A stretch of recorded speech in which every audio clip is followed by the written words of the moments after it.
শ্রী মজুমদারের লেখা কবিতা শ্রীচরণেশু মাস্টার মশাই। শ্রীচরণেশু মাস্টার মশাই, কেমন আছেন আপনি? কেমন আছেন আপনারা? মোটা ফ্রেমের চশমার আড়ালে থাকা ওই চোখ দুটো ভালো আছে তো?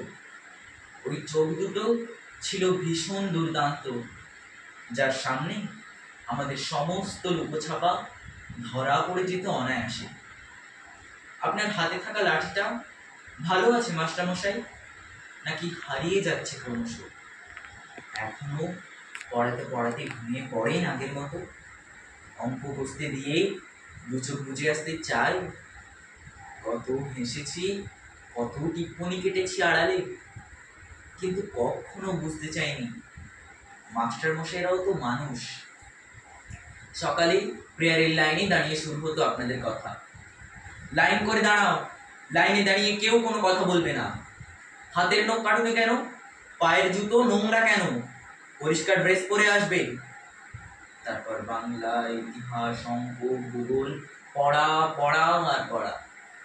পড়াতে পড়াতে কখনো কেসে নিচ্ছেন, কখনো বা ভাবছেন চুপ করে থাকা, লুকিয়ে থাকা কিংবা পিছিয়ে পড়া ছাত্রগুলোর কথা।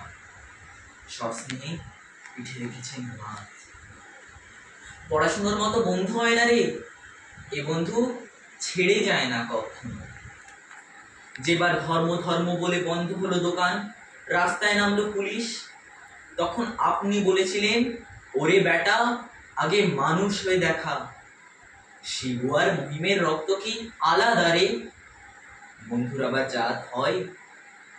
মাসের পর মাস, বছরের পর বছর, যুগের পর যুগ পড়িয়েছেন, বুঝিয়েছেন। পড়াতে পড়াতে আপনার চোখে পড়েছে ছানি, লেন্স ক্রমশ মোটা থেকে আরো মোটা হয়েছে। আপনি ঢুলে পড়েছেন, ঘুমে আপনার দু চোখ জড়িয়ে গেছে। আমরা হেসেছি, বিদ্রুপ করেছি আপনার ধুতি নিয়ে।